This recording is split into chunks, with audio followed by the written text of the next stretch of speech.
Hey everybody, I'd like to talk to you today about how the Western world influences peripheral countries in terms of entertainment media. And what I mean by peripheral countries is less developed and developing countries as it relates to dependency theory, which has framed Western nations as a center from which non Western nations and developing third world countries sort of depend on as peripheries. So, this theory, as it relates to the history of many other theories, in the 1960s, modernization theory stated that the Western world should imitate or should be imitated by the non Western and third world countries in order to be successful. But dependency theory kind of came up against this and argued that if that dynamic happens, then a one way flow of information will be created in which Western nations are importing things into non Western nations, and non Western nations are not able to reciprocate that information exchange. So, I think when we talk about information exchange, it's important to note the concept of mediascapes. And mediascapes are images of the world through television, through film, magazines, newspapers, billboards, and many other mediums of media communication. And what mediascapes have the ability to do, in theory, is create an environment of cultural homogenization. And Americanization is an example of that, in which if a high concentration of media outlets and media tools are exported across borders to non-American countries, then there is the potential for these mediascapes to overwhelm these other cultures and for America and non-American countries to start looking more alike.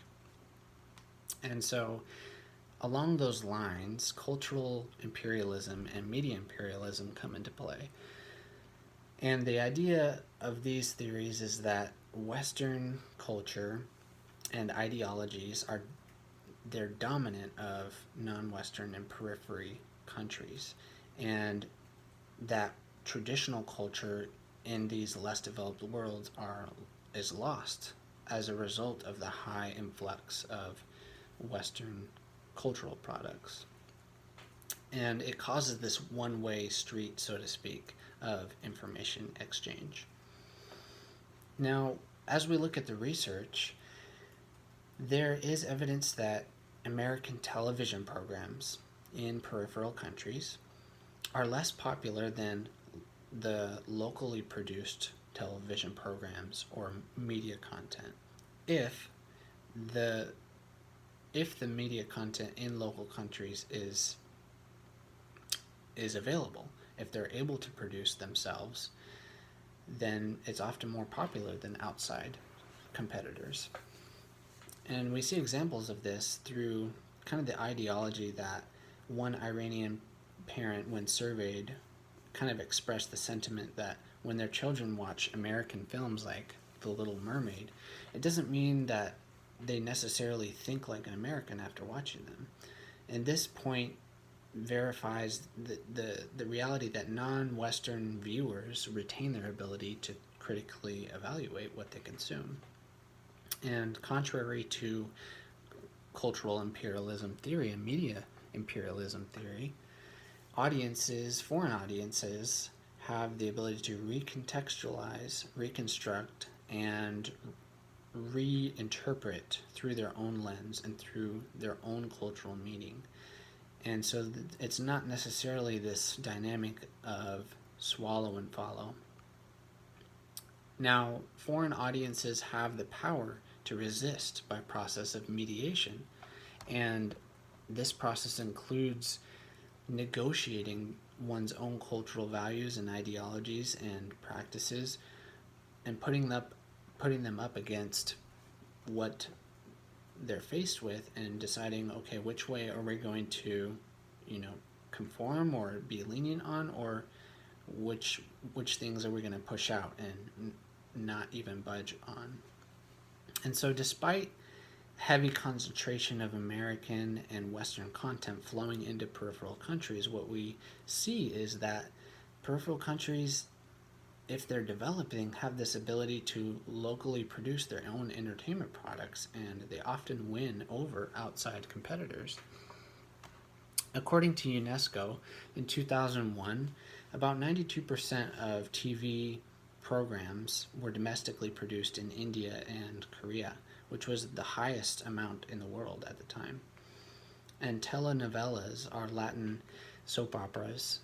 These have been more popular in Brazil, and other Latin countries than compared to American soap operas.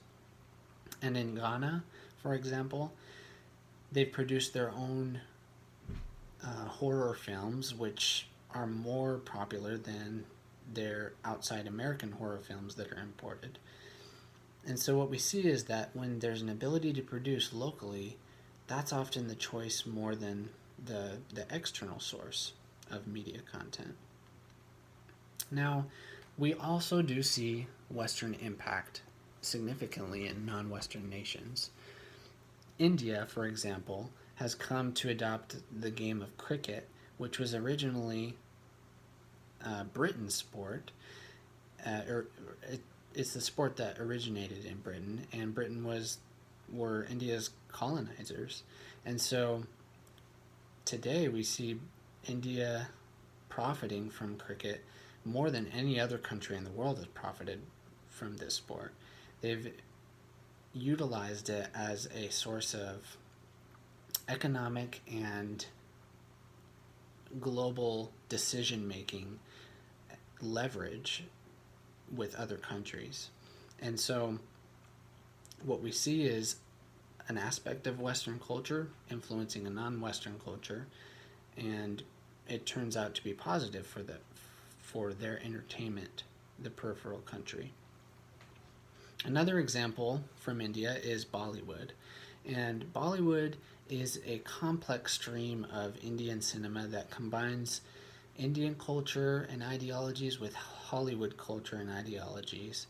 And what we see is that there is a complex relationship. Some might say an interconnection across differences. Now, I want to point out that before Bollywood, because it has been a recent emergence, Indian cinema has been booming and still has incorporated their own cultural flares and ideologies independent of Western influence. So to say that Hollywood is responsible for the success of Indian cinema would be ignorant. But Bollywood comes into play where sometimes it parallels Hollywood and sometimes it diverges, and is an example to us how the Western world has influenced a piece of the entertainment media of a non-Western nation.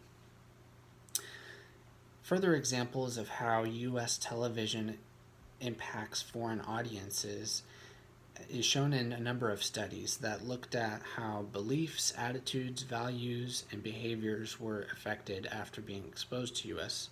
television programs. And what they found is that although sometimes consumer behavior is stimulated by U.S. television and sometimes values and ideals are shifted, most of the time it's a mixed bag, and it really depends on the content, it depends on the studies as well, it depends on the populations and the effect dimensions.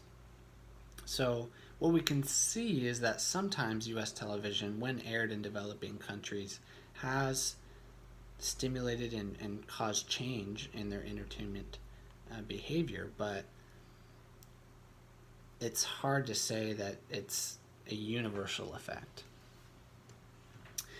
Because in other areas of research, the TV show Dallas, which is an American TV show characterized by hyper-capitalistic views and demonstrating American wealth and American values and ideologies, when it's been imported and dispersed over many borders of many countries, what researchers have found is that foreign audiences, when they review this show, they meet it with more critique than acceptance and conformity. And they meet it with interpretation from their own lens, in which their cultural values and ideologies are kept intact. Now, some researchers say that this show may have stirred some political change in Eastern Europe, moving from a more communistic to capitalistic nature on the pendulum. What we see is that more often than not, foreign audiences meet an example of Western influence in media with more of a critique, more of a critical eye.